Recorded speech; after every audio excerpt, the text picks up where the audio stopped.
Chers amis, la dictature des banquiers et leur système d'argent-dette ne se limite pas seulement au Canada ou à un seul pays, mais s'étend dans tous les pays du monde.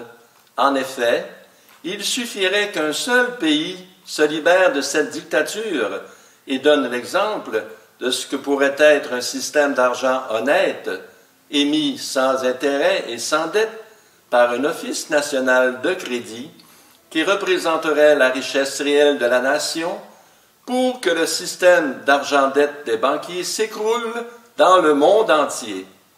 Cette lutte des financiers internationaux pour installer leur système frauduleux d'argent-dette a été particulièrement violente aux États-Unis d'Amérique depuis le tout début de leur existence, où les faits montrent que plusieurs hommes d'État américains étaient bien au courant du système d'argent malhonnête que les financiers voulaient imposer et de tous les malheurs qu'il entraînerait pour l'Amérique.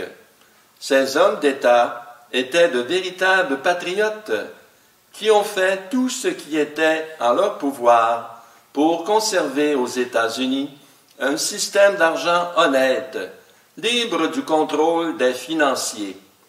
Les financiers font tout pour tenir cachée cette facette de l'histoire des États-Unis, de peur que l'exemple de ces patriotes ne soit suivi encore aujourd'hui.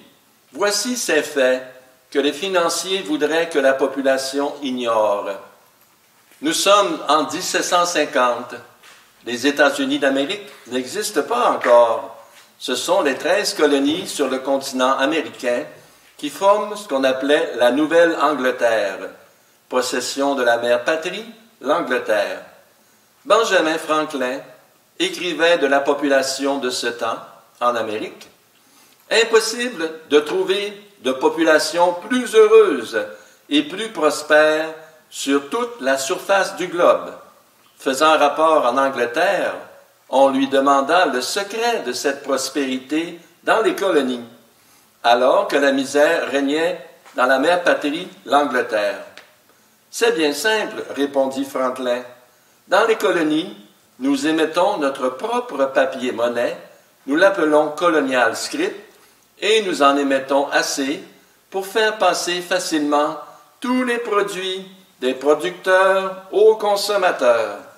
Créant ainsi notre propre papier-monnaie, nous contrôlons notre pouvoir d'achat et nous n'avons aucun intérêt à payer à personne. » Les banquiers anglais, mis au courant, firent adopter par le Parlement anglais une loi défendant aux colonies américaines de se servir de leur monnaie script et leur ordonnant de se servir uniquement de la monnaie dette d'or et d'argent des banquiers, qui était fournie en quantité insuffisante. La circulation monétaire dans les colonies se trouva ainsi diminuée de moitié.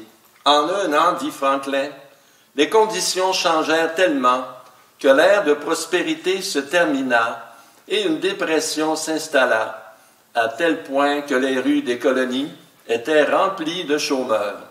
Alors advint la guerre contre l'Angleterre et la déclaration d'indépendance des États-Unis d'Amérique en 1776.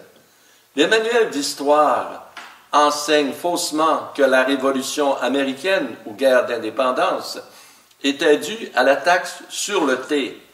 Mais Franklin déclara « Les colonies auraient volontiers supporté l'insignifiante taxe sur le thé et autres articles sans la pauvreté causée par la mauvaise influence des banquiers anglais sur le Parlement, ce qui a créé dans les colonies la haine de l'Angleterre et causé la guerre de la Révolution. » Les pères fondateurs des États-Unis, ayant tous ces faits en mémoire, et pour se protéger de l'exploitation des banquiers internationaux, prirent bien soin de stipuler clairement dans la Constitution américaine, signée à Philadelphie en 1787, dans l'article 1, section 8, paragraphe 5.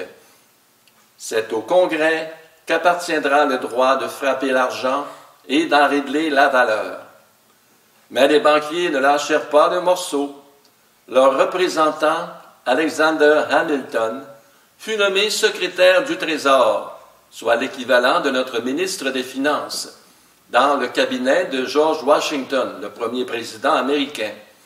Et Hamilton se fit l'avocat d'une banque nationale privée et de la création d'un argent-dette avec de faux arguments tels que une dette nationale, pourvu qu'elle ne soit pas excessive, est une bénédiction nationale.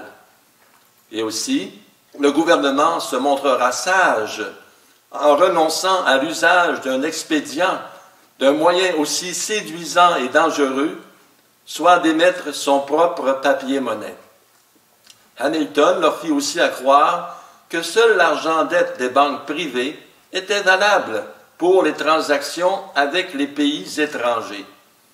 Thomas Jefferson, le secrétaire d'État, était fortement opposé à ce projet, mais le président Washington se laissa finalement convaincre par les arguments d'Hamilton. Une banque nationale fut donc créée en 1791, la Bank of the United States, avec une charte d'une durée de 20 ans.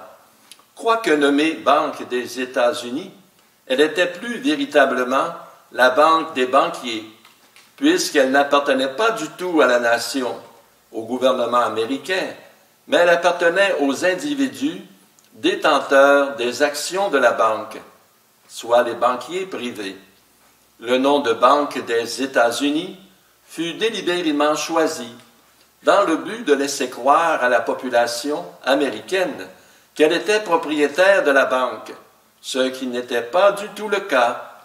La charte expira en 1811 et le Congrès vota contre son renouvellement grâce à l'influence de Jefferson et d'Andrew Jackson. Si le Congrès, dit Jackson, a le droit, d'après la Constitution, d'émettre du papier-monnaie, ce droit leur a été donné pour être utilisé par eux seuls, non pas pour être délégué à des individus ou des compagnies privées. Ainsi se terminait l'histoire de la première banque des États-Unis. Mais les banquiers n'avaient pas dit leur dernier mot. Nathan Rothschild, de la Banque d'Angleterre, lança un ultimatum. Ou bien le renouvellement de la charte de la Banque des États-Unis est accordé, ou bien les États-Unis sont impliqués dans une guerre très désastreuse. Jackson et les patriotes américains ne se doutaient pas que le pouvoir des banquiers pouvait s'étendre jusque-là. « Vous êtes un repère de voleurs, de vipères, leur dit le président Jackson. J'ai l'intention de vous déloger, et par le Dieu éternel, je le ferai. » Nathan Rothschild émit des ordres. Donnez une leçon à ces impudents Américains. Ramenez-les au statut de colonie.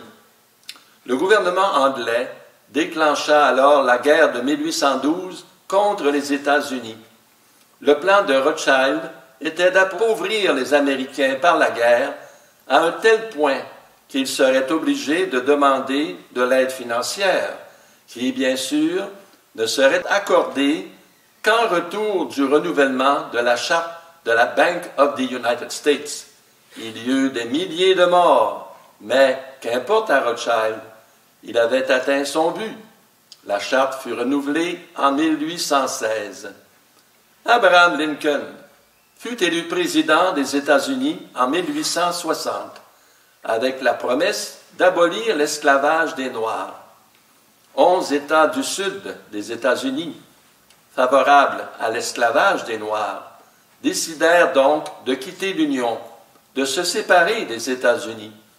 Ce fut le début de la guerre de sécession ou guerre civile américaine de 1861 à 1865.